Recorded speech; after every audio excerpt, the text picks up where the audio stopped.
Hello everyone and welcome to my review of BMW's 330e. This is their plug-in hybrid 3 Series and I've already covered the 330i and the M340i on this channel before. Both vehicles I liked very much, and with this plug-in hybrid version of the 3 Series, I am particularly fond of plug-in hybrids and electrified vehicles as it stands. And for me personally, this is a vehicle that I would own over a 330i, but that doesn't mean it's a better vehicle. In many respects, I think the 330i is the better version of the entry-level 3 Series, let's say, and that is for quite a few different reasons. So we'll first start off talking about what the 330e is all about. First of all, you have the same 2-litre twin-scroll turbocharged 4-cylinder engine that's in the 330i, but it is down-tuned a little bit. But with a 12 kilowatt-hour lithium-ion battery pack and an electric motor between the engine and the 8-speed transmission, you have a combined power output that is more than the 330i. 288 horsepower and 310 pound-feet of torque is the combined system output for this 330e. And outside of the charge door on the driver's side and the E-badge on the back, there isn't too much to make you think that you're in a noticeably different vehicle. On the inside, there's blue undertones for the digital displays rather than the classical orange undertones for a BMW, and you have a wide variety of different driving modes, which I'll get into a little bit later.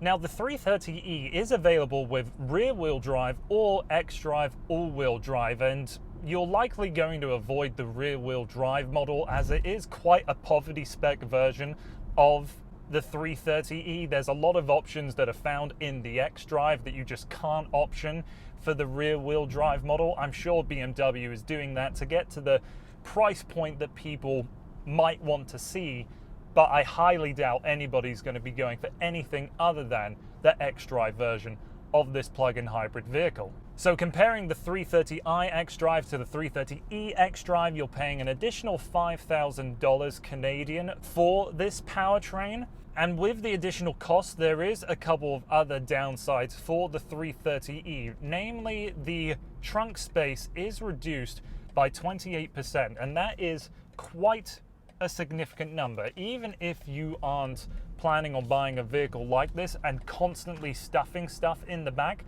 that's quite a big number. And the fuel capacity has been reduced from 60 litres in the 330i to 40 litres here in the 330e.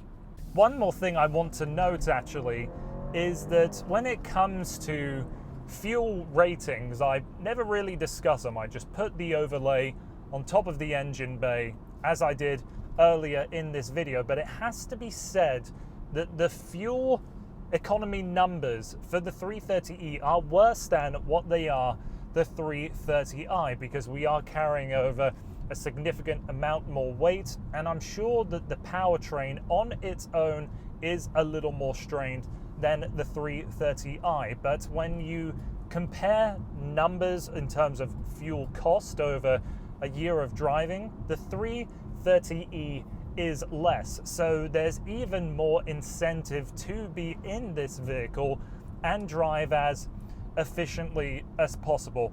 Take that how you choose. Do you have to be more of a servant to the 330e to make it make more sense? I'm gonna have to leave that up to you to decide, I think, in this case. Let's take some time talking about the different driving modes, as personally, I like to be proactive with these systems to maximize what I think is going to be the most efficient drive possible and save me the most amount of money at the pumps. You have essentially 4 different modes to really think about. You've got Sport, Hybrid, Electric, and then Battery Hold mode. Sport does what you expect. You're unleashing all of the power of the gasoline engine and the electric motor all at once, and the gasoline engine is always on. Hybrid, again, kind of what you expect. Whenever you are demanding any amount of power, the car is figuring out and delivering what kind of energy needs to be exerted to all four wheels. And you'll constantly see this blue space and this gray space in the hybrid mode of where you're using the gasoline engine or the electric and how much of that power is being delivered.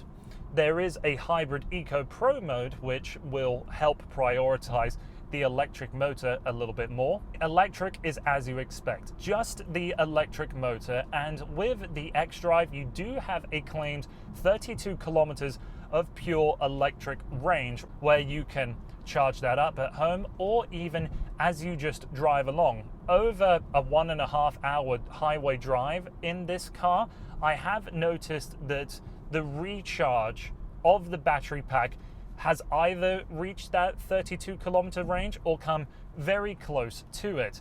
So this is one of the big elements of being in a plug-in hybrid vehicle, is that you have a much greater electrical capability over a regular hybrid.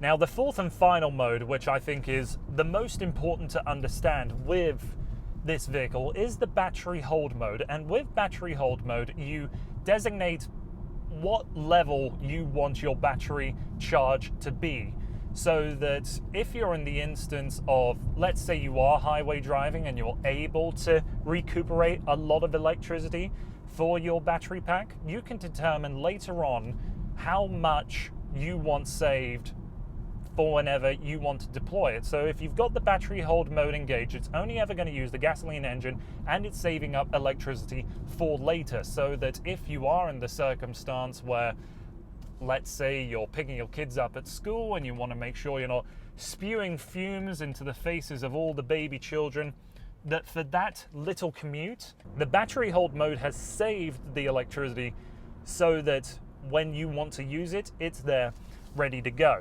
So all of this translates for a more proactive drive, and for me that's entertaining. I think day-to-day commutes are pretty boring, so if I can figure out ways to make it more engaging by either saving money or spending more time in just pure electric mode, being calmer with the throttle. So to me, that makes the 330e more fun to operate, but I don't think it's a better driving product than the 330i, and two big reasons for that is, one, the power delivery. You're using a whole bunch of different systems, so yes, it is going to be, one, difficult to manage, to have a very consistent power delivery in most times, and often I've found that the transmission is a bit clunkier than I have ever experienced in any other four-cylinder BMW. The second major reason is the brake pedal. Of course, this has regenerative brakes, so you have that new element of learning this brake feel that sometimes doesn't do what you would expect. When you're going at very slow speeds in electric mode, the brake pedal overall just feels very touchy and imbalanced. So there are compromises with the 330e for driving experience, for cost, and what I said about the trunk capacity and the fuel capacity.